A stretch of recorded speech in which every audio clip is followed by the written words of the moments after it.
بسم اللہ الرحمن الرحیم۔ کتاب شرح چہل حدیث از امام خمینی رحمۃ اللہ علیہ، 22ویں حدیث۔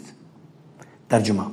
حضرت امام جعفر صادق علیہ السلام نے فرمایا، ایک شخص جناب ابوذر کے پاس آ کر کہنے لگا، اے ابوذر، آخر ہم موت کو کیوں ناپسند کرتے ہیں؟ ابوذر نے کہا، کیونکہ تم نے دنیا کو آباد کیا ہے اور آخرت کو برباد، اس لیے آبادی سے ویرانے کی طرف جانے کو ناپسند کرتے ہو۔ اس شخص نے پھر پوچھا، خدا کے پاس ہمارا آنا کس طرح ہوگا؟ ابوذر نے کہا، تم میں سے جو اچھے لوگ ہیں وہ تو اس طرح آئیں گے جیسے غائب اپنے عیال کی طرف آتا ہے، اور جو برے لوگ ہیں وہ اس طرح آئیں گے جیسے بھاگا ہوا غلام اپنے آقا کے پاس آتا ہے۔ اس شخص نے پھر سوال کیا، خدا کے یہاں ہماری حالت کیا ہوگی؟ ابوذر نے کہا، اپنے اعمال کو قرآن پر پیش کرو۔ خدا کا ارشاد ہے، بے شک نیک لوگ جنت نعیم میں ہوں گے اور یقیناً برے لوگ جہنم میں ہوں گے۔ حضرت نے فرماتے ہیں، اس شخص نے پھر سوال کیا، ایسی صورت میں خدا کی رحمت کہاں گئی؟ ابوذر نے کہا، خدا کی رحمت اچھے لوگوں کے قریب ہے۔ امام جعفر صادق علیہ السلام فرماتے ہیں، ایک شخص نے حضرت ابوذر کو لکھا، اے ابوذر، مجھے کچھ علم کا تحفہ بھیجو۔ ابوذر نے اس کو لکھا، علم تو بہت ہے، لیکن اگر تم اپنے محبوب کے ساتھ برائی نہ کرنے پر قادر ہو تو ایسا ضرور کرو۔ اس شخص نے کہا، کیا آپ نے کسی کو دیکھا ہے کہ وہ اپنے محبوب کے ساتھ برائی کرتا ہو؟ ابوذر نے کہا، ہاں، تمہارا نفس تم کو سب سے زیادہ محبوب ہے۔ اگر تم نے کوئی گناہ کیا تو اپنے محبوب یعنی اپنے نفس کے ساتھ برائی کی۔ تشریح۔ موت کا ناپسند کرنا اور اس سے ڈرنا، اس سلسلے میں لوگ مختلف ہیں اور اس کی کراہت کے اسباب بھی مختلف ہیں۔ حضرت ابوذر نے جو بات کہی وہ متوسط حضرات کے لیے ہے، لہٰذا میں کاملین اور ناقصین کے حالات کا ذکر اجمالاً کروں گا۔ یہ جان لینا چاہیے کہ ہم جیسے ناقص لوگوں کے موت کو ناپسند کرنے اور اس سے ڈرنے کی علت وہ نقطہ ہے جس کی طرف ہم نے بعض حدیثوں کی شرح کرتے ہوئے اشارہ کیا ہے، اور وہ یہ کہ انسان اپنی خداداد فطرت اور اصلی جبلت کی بنا پر بقا و زندگی کو پسند کرتا اور فنا و موت سے نفرت کرتا ہے۔ اس کا تعلق بقائے مطلق اور حیات دائمی سرمدی سے ہے، یعنی ایسی بقا کو چاہتا ہے جس میں فنا نہ ہو، اور ایسی زندگی کو چاہتا ہے جس کے لیے زوال نہ ہو۔ بعض بزرگوں نے اسی فطرت کا سہارا لے کر معاد کو ثابت کیا ہے، جس کا ذکر اس وقت ہمارے مقصد سے خارج ہے، اور چونکہ انسانی فطرت میں یہ محبت و نفرت ہے، اس لیے جس کے بارے میں وہ تشخیص کر لیتا ہے کہ اس میں بقا ہے اور جس عالم کو عالم حیات سمجھتا ہے اس سے پیار کرنے لگتا ہے اور اس کے مقابل سے نفرت کرتا ہے۔ ہم لوگ چونکہ عالم آخرت پر ایمان نہیں رکھتے اور نہ ہی ہمارے قلوب اس عالم کی حیات ازلی اور بقائے سرمدی پر اطمینان رکھتے ہیں، اس لیے ہم سب اسی دنیا کے دل دادا ہیں اور اس فطرت و جبلت کی بنا پر موت سے گریزاں ہیں۔ ہم نے اس سے پہلے بھی ذکر کیا ہے کہ ادراک اور تصدیق عقلی اطمینان اور طمانینت قلب کے علاوہ ہے۔ ہم اس بات کا عقلی ادراک یا عبادی تصدیق تو رکھتے ہیں کہ موت حق ہے، موت یعنی پست و تاریخ دنیاوی زندگی سے دوسرے عالم یعنی حیات دائمی نورانی اور باقی رہنے والی اعلیٰ ملاکوتی زندگی کی طرف انتقال کا نام۔ لیکن ہمارے قلوب کو نہ تو اس معرفت سے کوئی حظ ملتا ہے اور نہ ہی ہمارے دل اس سے باخبر ہیں، بلکہ ہمارے دل زمین میں ہمیشہ رہنے اور دنیاوی زندگی کے خواہش مند ہوتے ہیں اور اسی پست حیوانی ملکی زندگی کو حیات سمجھتے ہیں۔ دوسری دنیا کے لیے جو عالم آخرت اور دنیائے جاوید ہے، حیات و بقا کے قائل نہیں ہیں، اسی لیے اسی عالم پر اعتماد یا بھروسہ کرتے ہیں اور عالم آخرت سے خائف و متنفر ہیں اور اس سے فرار کرتے ہیں۔ ہماری یہ ساری بدبختی ہمارے نقص ایمان و عدم اطمینان کی بنا پر ہے۔ ہم جتنا دنیاوی زندگی اور اس کے عیش پر مطمئن ہیں اور اس دنیا کی بقا و زندگی پر ایمان رکھتے ہیں، اگر اس کا 1/3 حصہ بھی عالم آخرت و حیات ابدی و جاودانی پر ایمان رکھتے تو ہمارا دل اس سے کہیں زیادہ آخرت سے لگاؤ رکھتا۔ اور ہم اس کی اصلاح اور آبادی کی کوشش کرتے، مگر افسوس ہمارے سرچشمہ ایمان میں پانی نہیں ہے، ہمارے یقین کی بنیاد پانی پر ہے، اس لیے مجبوراً ہم موت و فنا و زوال سے ڈرتے ہیں۔ اس کا قطعی علاج اس طرح ہو سکتا ہے کہ ذکر و فکر نافع اور علم و عمل صالح کے ذریعے ایمان کو اپنے دل میں داخل کریں۔ اب رہا متوسطین، یعنی ان لوگوں کی موت سے کراہت اور خوف جو عالم آخرت پر ایمان نہیں رکھتے، تو اس کی وجہ یہ ہے کہ ان کے قلوب دنیا کی تعمیر کی طرف متوجہ ہیں اور عالم آخرت کی تعمیر سے غافل ہیں، لہٰذا ان کا دل نہیں چاہتا کہ آبادی کو چھوڑ کر ویرانے کی طرف منتقل ہوں، جیسا کہ حضرت ابوذر رضی اللہ تعالیٰ عنہ نے فرمایا، اور یہ بھی نقص ایمان اور نقصان اطمینان کی وجہ سے ہے، ورنہ کامل الایمان شخص کے لیے ممکن ہی نہیں ہے کہ پست دنیاوی معاملات کی طرف متوجہ ہو اور تعمیر آخرت سے غافل ہو۔ خلاصہ یہ ہے کہ تمام وحشت و خوف و کراہت ہمارے غلط اعمال اور کج رفتاری اور مولا کی مخالفت کی وجہ سے ہے، ورنہ اگر مثلاً ہمارا حساب درست ہو اور خود ہم اپنے نفس کا محاسبہ کریں تو حساب سے وحشت کی کوئی وجہ نہیں ہے، کیونکہ آخرت میں حساب منصفانہ ہوگا، حساب لینے والا عادل ہوگا، لہٰذا حساب سے خوف خود ہماری بدحسابی کی اور نفاق اور چوری کی وجہ سے ہے، نہ کہ ہمارا خوف محاسبہ نفس کی وجہ سے ہے۔ کافی شریف میں امام موسیٰ کاظم علیہ السلام سے منقول ہے، جو شخص روزانہ اپنے نفس کا محاسبہ نہ کرے وہ ہم میں سے نہیں ہے، اگر اس نے اچھا عمل کیا تو خدا سے اس میں اضافے کی دعا کرے، اور اگر اس نے برا عمل کیا تو توبہ و استغفار کرے۔ لہٰذا اگر تم نے خود ہی اپنا محاسبہ کر لیا ہے تو حساب کے موقع پر کوئی پریشانی نہیں ہوگی، نہ اس کا کوئی خوف ہوگا۔ اسی طرح آخرت کے تمام مواقف اور ہلاکت کے تمام مقامات اسی دنیا کے اعمال کے تابع ہیں۔ مثلا اگر دنیا میں نبوت کے سیدھے راستے پر اور ولایت کے صراط مستقیم پر گامزن رہے ہو اور جادہ ولایت امام علی علیہ السلام سے بھٹکے نہ ہوگے اور تمہارے قدموں میں کوئی لغزش نہ ہوئی ہوگی تو صراط سے گزرنے کے لیے تمہیں کوئی خوف نہ ہوگا، کیونکہ صراط کی حقیقت باطنی طور سے ولایت ہے، جیسا کہ روایت میں ہے کہ امام علی علیہ السلام صراط ہیں، دوسری حدیث میں ہے ہم ہی صراط مستقیم ہیں، زیارت جامعہ میں ہے آپ لوگ ہی عظیم راہ اور صراط مستحکم ہیں، اور جو شخص بھی اس صراط پر استقامت سے قائم رہے اس کے پاؤں میں لغزش نہ ہو، اس کو قیامت میں اس صراط پر بھی لغزش نہ ہوگی اور وہ کوندتی ہوئی بجلی کی مانند صراط سے گزر جائے گا۔ اسی طرح اگر اس کے اخلاق و ملکات منصفانہ اور نورانی ہوں گے تو وہ قبر، برزخ اور قیامت کی ظلمتوں اور وحشتوں اور ان دنیاؤں کے خطرات سے امان میں ہوگا، اور اس زندگی سے اس کے لیے کوئی خوف نہ ہوگا۔ بس اس جگہ درد بھی ہماری وجہ سے ہے اور اس کا علاج بھی ہمارے ہی پاس ہے، جیسا کہ امام علیہ السلام کی طرف منسوب اشعار میں اس مطلب کی طرف اشارہ ہے، تمہاری دوا تمہارے اندر ہے مگر تم کو اس کا شعور نہیں، تمہارا مرض بھی تم ہی سے ہے مگر تم دیکھ نہیں پاتے ہو۔ کافی شریف میں روایت کی گئی ہے کہ امام جعفر صادق علیہ السلام نے فرمایا، تم کو اپنے نفس کا طبیب قرار دیا گیا ہے اور تم کو مرض بتا دیا گیا ہے، تجھے صحت کی نشانیاں بتائی جا چکی ہیں اور دوا کی طرف رہنمائی کر دی گئی ہے، لہٰذا دیکھو کہ اپنے نفس کی اصلاح کیسے کرتے ہو۔ تمہارے اندر برے اعمال، اخلاق اور عقائد موجود ہیں، اور صحت کی علامتیں انبیاء کے نسخے اور عقل و فطرت کے انوار ہیں۔ اصلاح نفوس کی دوا اس کی پاکیزگی کے لیے کوشش کرنا ہے، یہ متوسطین کا حال ہے۔ اب رہا کامل اور مطمئن مومنین کا حال، تو یہ لوگ موت سے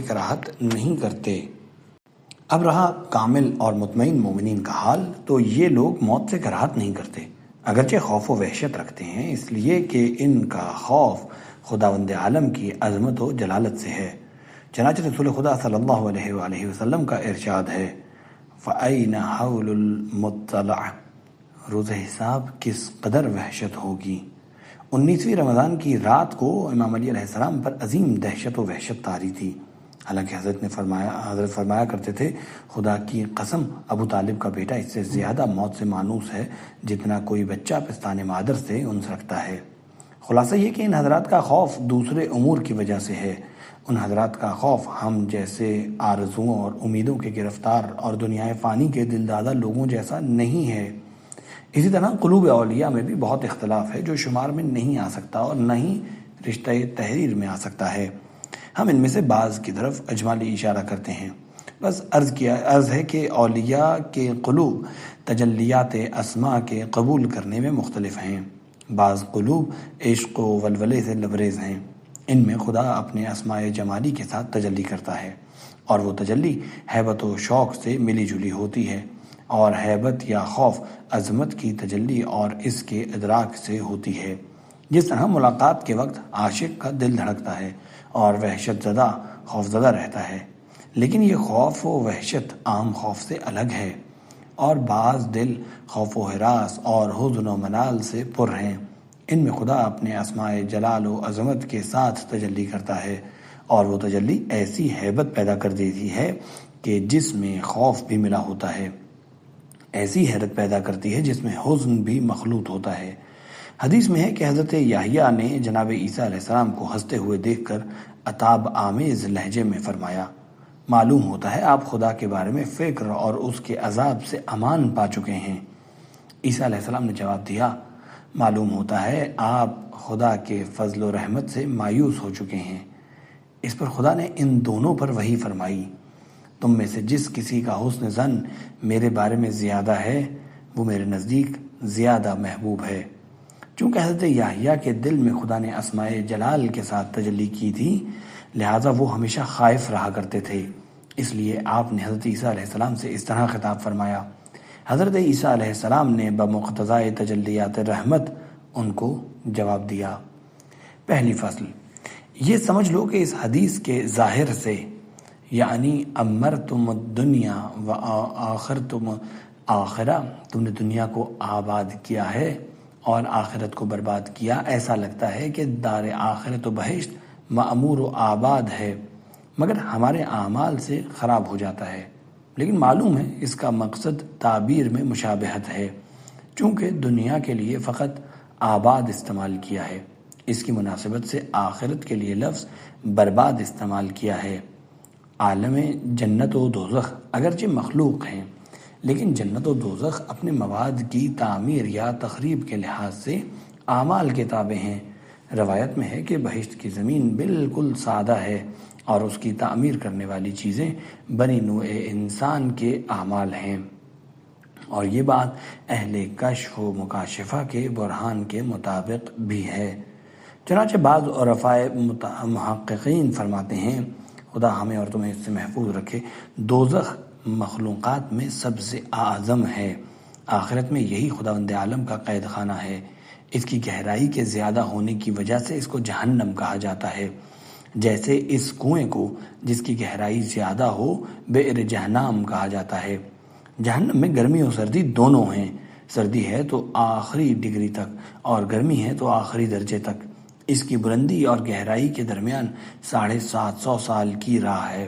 لوگوں میں اختلاف ہے کہ یہ مخلوق ہے یا غیر مخلوق، اور اس میں اختلاف ایک مشہور چیز ہے۔ اسی طرح بہشت میں اختلاف ہے، لیکن ہمارے اور اہل اصحاب اہل مکاشفہ و معرفت کے نزدیک یہ مخلوق ہیں اور مخلوق نہیں بھی ہیں۔ ہم نے جو یہ کہا کہ مخلوق ہیں، اس کی مثال اس طرح ہے جیسے کوئی مکان بنانے والا ایک احاطے کے چاروں طرف کی صرف دیوار اٹھا دے تو اس کو کہا جائے گا کہ یہ گھر ہے، لیکن جب اندر جا کر دیکھو تو سوائے چار دیواری کے اور کچھ دکھائی نہیں دے گا جو کسی احاطے کے ارد گرد کھڑی کی گئی تھی۔ اس کے بعد اس کے اندر مکانات اور عمارت بنائی جائے گی، اس میں رہنے والوں کے مقصد کے مطابق کمرے، ہال، سٹور وغیرہ بن جائے گا۔ حدیث میں ہے کہ جب رسول خدا معراج پر تشریف لے گئے تو جنت میں چند ملائکہ کو دیکھا کہ وہ کبھی عمارتیں تعمیر کرتے ہیں اور کبھی ٹھہر جاتے ہیں۔ حضرت نے جبریل سے کہا، اس کا کیا سبب ہے؟ جبریل نے جواب دیا، اس مکان کے مواد امت کے اذکار ہیں، جب لوگ ذکر کرتے ہیں سامان آتا ہے، یہ ملائکہ تعمیر میں مشغول ہو جاتے ہیں، جب امت کے لوگ ذکر نہیں کرتے تو یہ بھی ٹھہر جاتے ہیں۔ خلاصہ یہ ہے کہ جسمانی جنت و دوزخ بنی آدم کے وہی اعمال و افعال حسنہ و سیئہ ہیں جو دوسری دنیا میں ان کی طرف پلٹ کر آتے ہیں۔ چنانچہ آیات شریفہ میں بھی اس کی طرف اشارہ ہے۔ مثلا اعوذ باللہ من الشیطان الرجیم ووجدوا ما عملوا حاضرا، جو کچھ ان لوگوں نے دنیا میں کیا تھا وہ سب کچھ موجود پائیں گے۔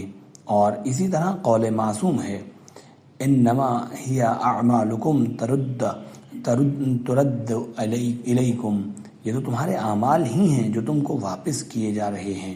ہو سکتا ہے جنت و دوزخ دو علیحدہ دنیایں ہوں یا دو مستقل گھر ہوں جن کی طرف بنی آدم اپنی جوہری حرکت اور سوق ملکوتی اور عملی و خلقی حرکات ارادیہ کے ذریعے سفر کر رہے ہوں، اگرچہ ان میں سے ہر ایک کا حصہ وہی ہوگا جو ان کے اعمال کی صورت ہوگا۔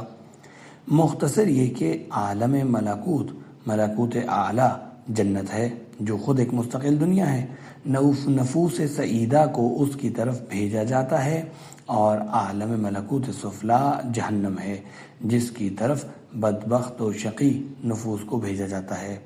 مگر جنت یا دوزخ دونوں میں سے جس کی طرف بھی بازگشت ہو وہ خود ان کے اعمال حسنہ یا المناک و وحشتناک اعمال سیئہ ہیں۔ اس بیان سے ظواہر کتاب اور روایت کے درمیان مطابقت نظر آتی ہے جو ظاہراً مختلف لگتی ہے، اور یہ مسلک اہل عرفان اور برہان کے مطابق بھی درست ہے۔ دوسری فصل، یہ بات واضح ہے کہ حضرت ابوذر کا کلام اس جگہ پر ایک جامع اور محکم دستور ہے جس کی ہر انسان کو پابندی کرنی چاہیے۔ جب ابوذر رضی اللہ تعالیٰ عنہ نے کہا اپنے اعمال کو قرآن پر پیش کرو، اور خداوند عالم فرماتا ہے لوگ دو قسم کے ہیں، ایک ابرار جو نعیم میں ہوں گے اور دوسرے فجار جو جہیم میں ہوں گے، تو اس شخص نے رحمت کا سہارا لیا کہ اگر ایسا ہے تو خدا کی رحمت کا کیا مقصد ہے؟ ابوذر نے کہا خدا کی رحمت بھی یوں ہی نہیں ہے بلکہ وہ نیک لوگوں سے قریب ہے۔ یہ بات یاد رکھیے کہ شیطان ملعون اور نفس خبیث امارہ انسان کو بہت زیادہ طریقوں سے مغرور بنا دیتے ہیں اور اس کو دائمی ابدی ہلاکت کی طرف کھینچ لے جاتے ہیں۔ ان دونوں کے پاس جو آخری تیر ہے وہ یہی ہے کہ رحمت حق کی امید میں مبتلا کر کے انسان کو بے عمل بنا دیتے ہیں، اور اس طرح رحمت پر بھروسہ کرنا شیطانی چال ہے۔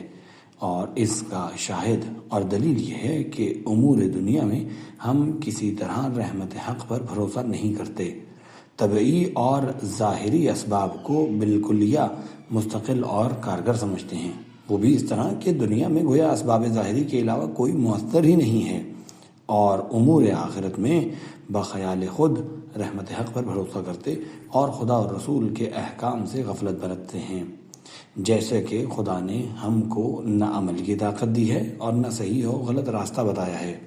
مختصر یہ کہ دنیاوی امور میں ہمارا مسلک تفویضی ہو جاتا ہے اور اخروی امور میں ہمارا مسلک جبری ہو جاتا ہے، اور ہم اس سے غافل رہتے ہیں کہ یہ دونوں راستے باطل اور غلط ہیں۔ احکام انبیاء اور طریقہ مستمرہ ائمہ ہدی علیہم السلام اور اولیاء مقربین کی مخالفت پر مبنی ہیں، حالانکہ وہ سب رحمت حق کے معتقد تھے، ان کا ایمان ہم سب سے قوی تھا، اس کے باوجود وہ حضرات ایک لمحے کے لیے بھی اپنے فرائض کی انجام دہی سے غافل نہیں تھے اور ایک منٹ بھی اپنی سعی و کوشش سے باز نہیں آتے تھے۔ میرے عزیز، ذرا ان کے صحیفہ اعمال کو دیکھو، سید سجاد کی مناجاتوں اور دعاؤں کو ملاحظہ کرو اور دقت نظر سے دیکھو عبودیت کے سلسلے میں ان کا طریقہ کیا تھا، کس طرح فریضہ بندگی ادا کرتے تھے۔ لیکن ان سب چیزوں کے باوجود جب امام علی علیہ السلام کے صحیفہ اعمال کو امام چہارم علیہ السلام دیکھتے ہیں تو افسوس کرتے ہیں اور اپنی عاجزی کا اعتراف کرتے ہیں۔ اب ہم یا تو معاذ اللہ ان سب کو جھٹلا دیں اور کہہ دیں کہ یہ حضرات بھی ہماری طرح رحمت حق پر ایمان و اطمینان نہیں رکھتے تھے، یا پھر اپنے آپ کو جھٹلائیں اور سمجھ لیں کہ ہم جو باتیں کہتے ہیں وہ نفس امارہ اور شیطان کی مکاریوں میں سے ہیں جو ہم کو صراط مستقیم سے منحرف کرنا چاہتے ہیں۔ میں خدا کی پناہ چاہتا ہوں ان کے شر سے۔ لہٰذا میرے عزیز، جس طرح حضرت ابوذر نے اس مرد کو بتایا کہ علوم تو بہت ہیں مگر جو علم ہم جیسے لوگوں کے لیے مفید ہے وہ یہ کہ اپنے ساتھ برائی نہ کریں، اور سمجھ لیں کہ انبیاء اور اولیاء کے دستورات ایسے کاشف حقائق ہیں جن سے ہم محجوب ہیں۔ وہ حضرات جانتے تھے کہ ان مذموم اخلاق اور برے اعمال کی کیا صورتیں ہیں، ان سے کس قسم کے ثمرات حاصل ہوتے ہیں، اور اعمال حسنہ اور اخلاق کریمہ کی کتنی خوبصورت ملکوتی صورتیں ہوتی ہیں۔ اس لیے ان حضرات نے سب کچھ بتا دیا، سب کا درد و درمان، مرض اور اس کا علاج بتا دیا۔ اب اگر واقعاً آپ کو اپنے آپ سے محبت ہے تو ان قوانین سے روگردانی نہ کریں، اپنے درد کی دوا کیجیے، اپنے مرض کا علاج کیجیے۔ خدا جانتا ہے اگر ہم اپنے ان موجودہ حالات کے ساتھ اس دنیا سے منتقل ہو گئے تو کیسی مصیبتوں، امراض اور دردوں میں گرفتار ہوں گے۔ والحمد للہ اولاً و آخرہ۔